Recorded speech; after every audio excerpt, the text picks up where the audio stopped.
You say that I mean so much to you. You love me like a friend and help me through. So I will worship you in all I do. So I live my life to show that I know you're everything to me. You're everything to me. You're everything to me. So I live my life to show that I know you're everything to me. You taught us a brand new way to follow you in what we do and say. Jesus, you are for us. Help us be more like you every day. Jesus, I thank you. I just wanna sing. You're all that I need. You say that I mean so much to you. You love me like a friend and help me through. So I will worship you in all I do. So I live my life to show that I know you're everything to me.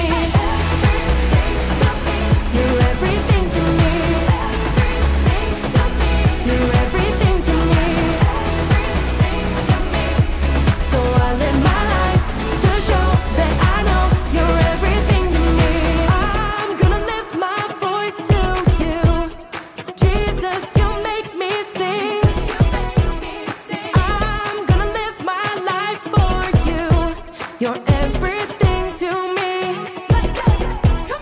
I'm gonna lift my voice to you. Jesus, you make me sing. I'm gonna live my life for you. You're everything to me. You say that I mean so much to you. You love me like a friend and help me through.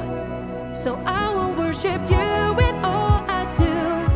So I live my life to show that I know. You say that I mean so much to you. You love me like a friend and help me through. So I will worship you in all I do. So I live my life to show that I know you're everything to me. You're everything to me. You're everything to me. So I live my life to show that I know you're everything to me.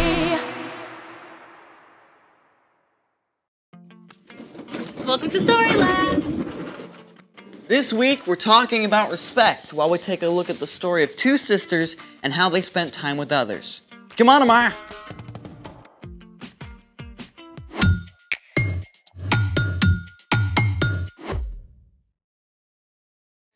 Hey, I'm Zeke.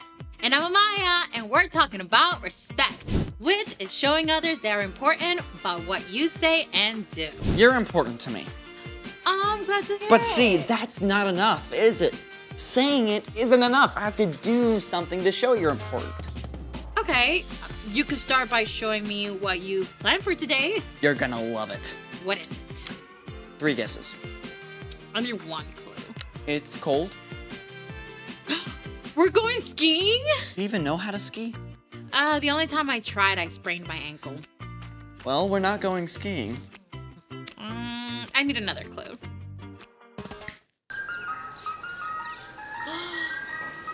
We're eating ice cream! You like ice cream, I right? love ice cream. Enough to ski on it? I'd rather eat it. Great. I've got everything ready. This is awesome. Where's the ice cream? I haven't made it yet. Haven't made it. Doesn't that take like super long to make? You're totally worth it. Okay then, I think we better get started. Let's make it! All you need is heavy whipping cream, vanilla, and sugar. Step 1. Pour all the ingredients into the small baggie. 1 cup of heavy whipping cream.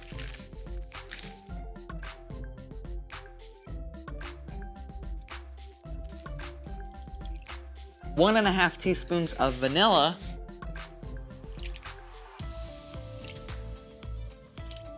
1 tablespoon of sugar. That is not enough. I don't think so. And now, seal the bag. Okay, but what's the salt for?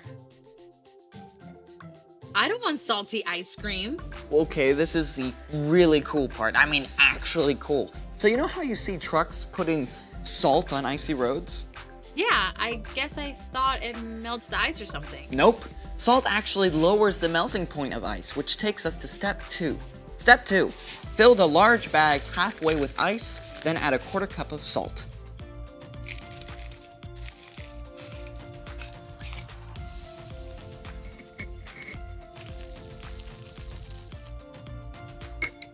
Step 3. Place a small bag inside of the large bag. And pour more ice on top. And now we seal the large bag. Okay, but I still don't get how the salt works. Adding salt to ice when making ice cream quickly lowers the temperature of the ice, which is needed to make the ice cream solid. Without salt, the outer ice doesn't get cold enough to freeze the ice cream, and it will stay liquid. So, salt makes the ice colder while it melts. Yep. And that means the ice cream freezes faster, which makes for smaller ice crystals and fluffier ice cream. Now we get to step 5. Shake it up.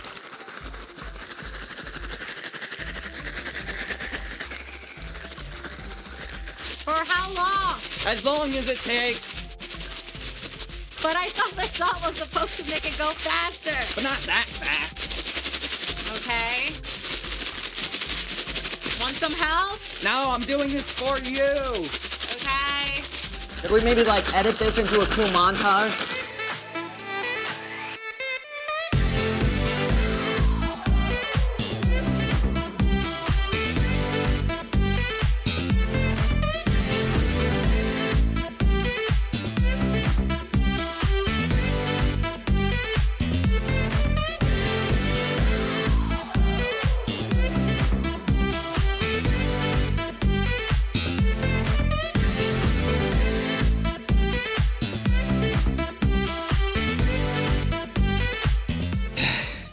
Is it done yet?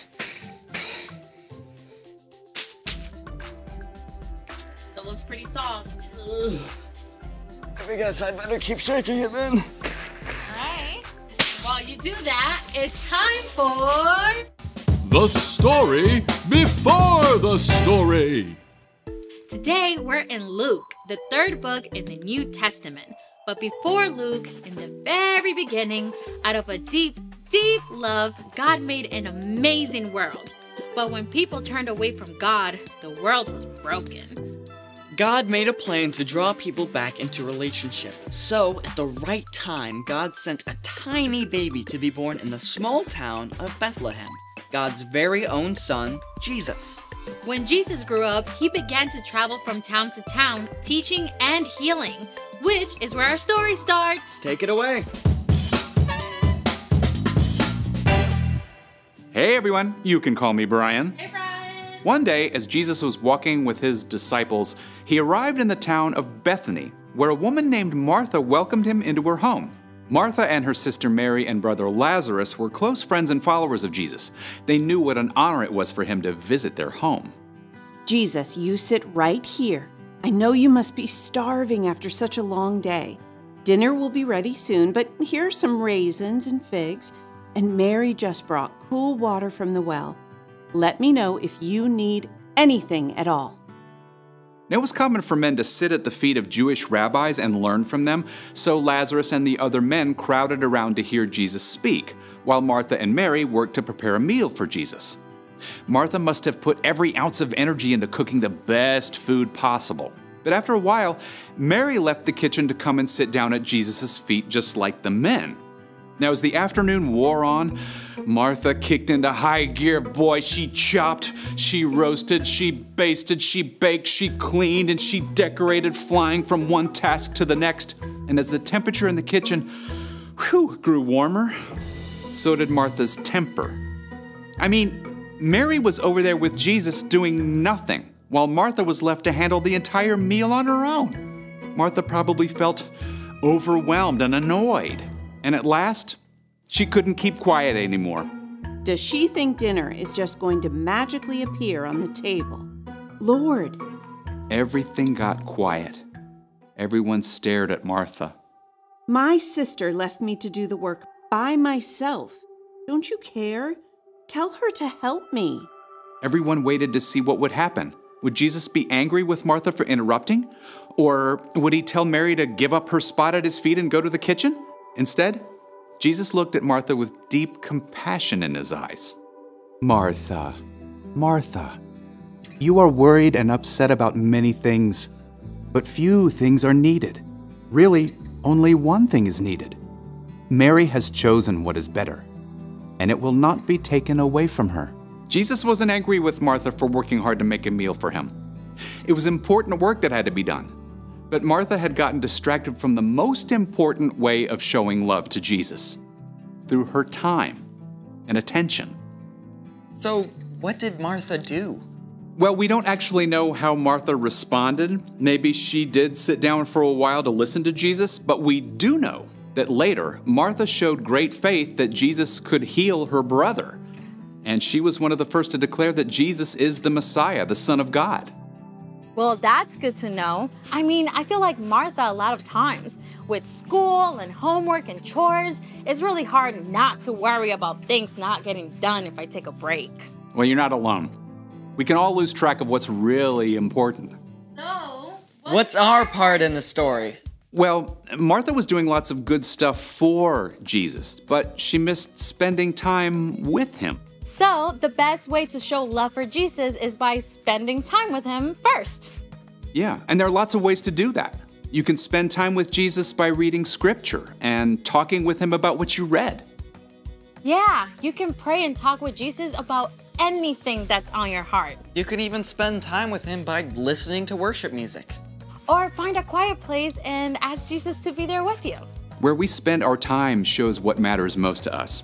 Spending time with Jesus is the most important thing.